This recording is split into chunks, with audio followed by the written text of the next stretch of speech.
Yeah, so DMCI just released their new property called One Delta Terraces. So, i-review natin tong property na to, whether or not maganda ba siyang investment or pang-NU siya. So, tingnan muna natin yung location niya, i-rate natin yung location niya. Ang location niya is nandito siya sa QC, sa bandang West Triangle. So, ang Triangle Zone ng QC, ito yung Future Business District ng QC. So, nandito yung Eton, right? At saka nandito yung bagong development na Vertis North. As you can see, madami pang informal settlers dito na kailangan pa nilang i-relocate ng Ayala. So, ito yung dati informal settlers to lahat, tapos nirelocate ng Ayala yung iba. So, okay, so ito yung location. The location is a little bit far from the mga business district natin sa Makati. Ano siya? Around 9 kilometers. 7 kilometers siya sa Ortigas. Around 10 kilometers siya sa BGC. So, essentially, isang oras, mga 45 minutes to. Assuming hindi peak yung traffic ha, kasi pag peak yung traffic, baka abutin ka ng more than 1 hour. So, yep, marapit din siya sa Skyway. Ito yung Skyway, toll road na mahal.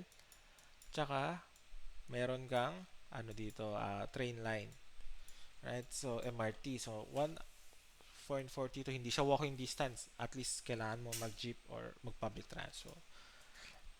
So, yun yung location ng One Delta. Nandito siya sa medyo malayo talaga siya for ano. So, tingnan natin yung presyuhan niya. Right?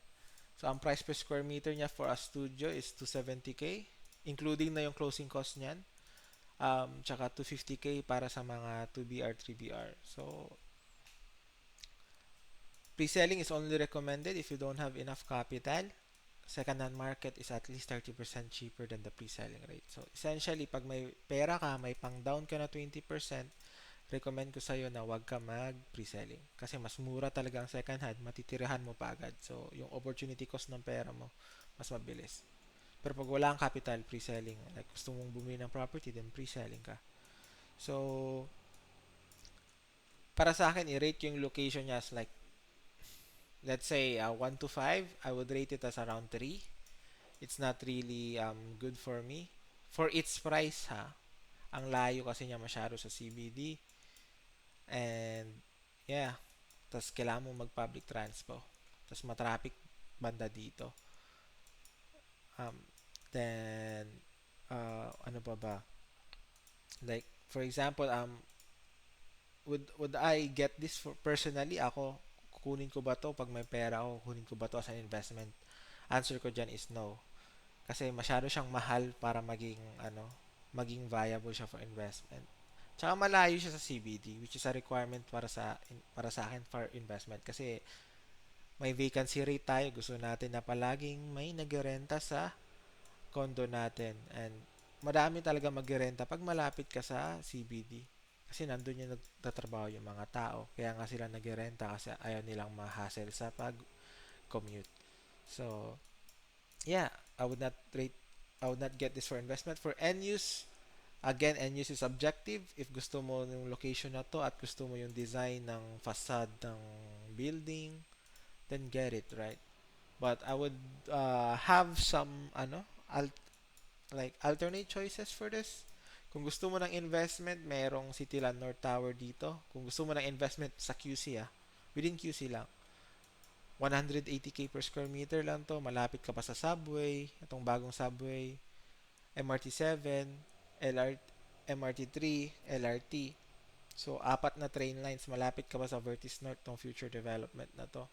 Trinoma, SM North EDSA. So, essentially, close ka sa lahat ng public transpo and everything for 180K per square meter, right? Kung gusto mo naman like mas malapit-lapit sa business district, may Valeron Tower din. Same developer, DMCI din. So, malapit siya sa Ortigas, malapit siya dito sa BGC. Medyo malayo-layo lang siya ng onte sa Makati. Tapos malapit siya sa Eastwood din, itong business district sa taas. Tsaka sa Bridgetown Parklinks na bago. Harap mo is SM, tsaka itong exclusive subdivision na Valley Verde. So pag may nakuha kang West Unit, Kahit na mainit, pero unblock yung view mo. Kasi nga, exclusive subdivision yan. So whether sa developer naman, like DMCI is a very, very good developer. You don't have to worry about it. So I would rate them as the top developers in the Philippines. Right? So yeah, so my rating would for Delta is it would be good only for um, end use, right? And if it's for investment, I would look elsewhere. Meron pa pala akong naalala, may Mira Residences din na bago by RLC, right? Ito yung bago ng RLC. Nasa 220K to per square meter. Nandito ka malapit ka sa Cubao.